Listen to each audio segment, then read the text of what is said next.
வணக்கம். தயவுசெய்து இந்த ஆடியோவை முழுசாக கேளுங்க. அதிமுகவுக்கு ஒரே ஒரு கொள்கை தான். என்ன அப்படின்னு பார்த்தா ஊழல். கவுன்சிலர் அடிக்கிற கொள்ளையாக இருந்தாலும் கூட அதிமுக தலைமைக்கு ஒரு பங்கு போயிடும். பன்னீர்செல்வம் 40 வருஷமாக அதிமுகவில் இருக்கார். சசிகலா, பன்னீர்செல்வம், நத்தம் விஸ்வநாதன் மற்றும் பல பேர் ஜெயலலிதாவோட உண்மையான விசுவாசிகள் மற்றும் அடிமைகள். இவங்க எல்லாருமே கூட்டு திருடர்கள் தான். அடிக்கிற கொள்ளையில் அவங்களுக்கு ஒரு பங்கு, ஜெயலலிதாவுக்கு ஒரு பங்கு. அதுதான் டீலிங். இவங்க எல்லாருக்குமே பல ஆயிரம் கோடிகள் சொத்து வச்சுருக்காங்க. பன்னீர் என்ன காமராஜர் போல் சொந்த வீடு கூட இல்லாதவரா என்ன? பல வீடுகள் வச்சுருக்காரு. ஏகப்பட்ட சொத்து சுகம் இருக்குது. கொள்ளையில் சரியாக பங்கு கொடுக்காத காரணத்தினால நத்தம் விஸ்வநாதனை பிஜேபி கிட்ட போட்டு கொடுத்துட்டாங்க ஜெயலலிதா. மற்ற கொள்ளைக்காரங்க ஒற்றுமையாக தான் கொள்ளையடிச்சிக்கிட்டு இருந்தாங்க. ஜெயலலிதா இறந்த பிறகும் கூட கொள்ளையில் எந்தவித மாற்றமும் இல்லை.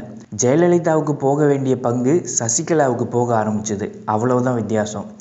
ஒரே ஒரு தேர்தலில் எங்கள் கூட கூட்டணி வைங்க, சொத்து குவிப்பு வழக்கிலிருந்து உங்களை நாங்கள் விடுவிக்கிறோம், எந்த மேல்முறையீட்டுக்கும் போகாத வகையில் எல்லாரையும் நாங்கள் சரி கட்டிடுவோம் அப்படின்னு பிஜேபிக்காரங்க ஜெயலலிதா கிட்ட சொல்கிறாங்க. ஆனால் இந்த டீலிங்க்கு ஜெயலலிதா ஒத்துக்கலை. எக்காரணத்தை கொண்டும் பிஜேபியோட கூட்டணி வைக்க மாட்டேன் அப்படின்னு ஜெயலலிதா ரொம்ப உறுதியாக இருந்தாங்க. பிஜேபி கூட சேர்ந்தால் ஒரு முஸ்லீம் ஓட்டு கூட அதிமுகவுக்கு வராதே அப்படின்ற பயம்தான். ஜெயலலிதா இருக்கிற வரைக்கும் தமிழகத்தில் கால் ஊனவே முடியாது. சசிகலாவோட கைகோர்த்து ஜெயலலிதாவை கொன்னுடலாம் அப்படின்னு பிஜேபி முடிவு பண்ணுறாங்க. ஜெயலலிதா இறந்த பிறகு சசிகலாவை முதல்வராக்கணும், அதிமுக பிஜேபியோட கூட்டணி வைக்கணும் அப்படின்றது தான் பிஜேபிக்கும் சசிகலாவுக்கும் உள்ள டீலிங். இந்த திட்டத்தை பற்றி சசிகலா பன்னீர்கிட்டையும் சொல்கிறாங்க. ஏன்னு பார்த்தா அவர் தான் தீவிர விசுவாசி மற்றும் அடிமையாச்சே, அதனால தான். பன்னீருக்கு அந்த டீலிங் ரொம்ப பிடிச்சிருந்தது. பன்னீர்செல்வம் எப்பவும் போல் அமைச்சராக இருப்பார் அப்படின்றது தான் அவருக்கு கொடுக்குற வாக்குறுதி. திட்டம் போட்ட மாதிரி ஜெயலலிதாவை கொன்னுடுறாங்க. ஆனால் எதிர்பாராத விதமாக டிசம்பர் 5 அன்னைக்கு பன்னீர்செல்வத்தை தான் முதல்வர் ஆக்கணும் அப்படின்னு பிஜேபியோட வெங்கையா நாயுடு சசிகலாவை நிர்பந்தம் செய்கிறாரு. சசிகலாவுக்கு ஒன்றுமே புரியல. பிஜேபியை நம்பி ஏமாந்துட்டோமே அப்படின்னு ஷாக் ஆயிட்டாங்க. சசிகலாவுக்கு தெரியாமல் பிஜேபியோட பன்னீர்செல்வம் மறைமுகமாக ஒரு டீலிங் போட்டிருந்தாரு. சின்னம்மா எல்லா விஷயத்தையும் என்கிட்ட சொன்னாங்க. நீங்கள் சின்னம்மாவை முதல்வர் ஆக்குனா அவங்க குடும்பத்தில் இருக்கிற 25 பேரும் கூட வருவாங்க. நீங்கள் தமிழ்நாட்டில் செய்ய நினைக்கிறத செய்து முடிக்கிறது ரொம்ப கஷ்டம். ஆனால் என் குடும்பத்தில் நானும் என்னோட பையனும் மட்டும்தான் அரசியலில் இருக்கோம். 40 வருஷம் அடிமையாக இருக்கிற அனுபவம் எனக்கு இருக்குது. நீங்கள் என்ன முதலமைச்சர் ஆக்கிடுங்க, உங்களுக்கு நான் விசுவாசமாக இருப்பேன் அப்படின்னு பிஜேபி கிட்ட பன்னீர்செல்வம் சொல்லியிருக்காரு. அவங்களும் அந்த டீலிங்க்கு ஒத்துக்கிட்டாங்க. அதனால தான் டிசம்பர் 5 அன்னைக்கு பன்னீர்செல்வம் முதலமைச்சர் ஆகிறாரு. ஆனால் சசிகலா தரப்பினர் பிஜேபி கிட்ட தொடர்ந்து பேசிக்கிட்டு இருந்தாங்க. எப்படியாவது சசிகலாவை முதல்வர் ஆக்குங்க அப்படின்னு கெஞ்சிக்கிட்டு இருந்தாங்க. சொத்து குவிப்பு வழக்கு, தீபா, சசிகலா புஷ்பா, இது மூலமாக உங்களை அழிச்சிடுவோம் அப்படின்னு பிஜேபி சசிகலா தரப்பினரை மிரட்டுறாங்க. 2 மாதம் ஓடி போயிடுச்சு. இவங்களுக்கு பயந்தா ஒன்றுமே செய்ய முடியாது. துணிஞ்சு களத்தில் இறங்கிடலாம். சொத்து குவிப்பு வழக்கில் நீ சரி போனாலும் வேற ஒருத்தரை முதலமைச்சர் ஆக்கிடலாம். நம்மக்கிட்ட தான் பணம் இருக்கே, நாம் எதுக்கு அவங்களுக்கு பயப்படணும்? நீ இன்னும் சில தினங்களில் முதலமைச்சர் ஆயிடுவ, அதை யாராலையும் தடுக்க முடியாது அப்படின்னு ரஜினி படத்தில் வர இன்டர்வல் சீன் மாதிரி நடராஜன் சபதம் போடுறாரு. அதன்படி பிப்ரவரி 5 அன்னைக்கு அதிமுகவோட சட்டசபை கட்சி தலைவராக சசிகலா தேர்ந்தெடுக்கப்படுறாங்க. இது திடீர்னு நடந்ததுனால பன்னீர்செல்வத்தால் பிஜேபி கிட்ட ஆலோசனை கேட்க முடியல. ராஜினாமா கடிதத்திலையும் கையெழுத்து போட்டுட்டாரு. அதுக்கப்புறம் பிஜேபி பன்னீருக்கு ஆலோசனை கொடுத்துருக்காங்க.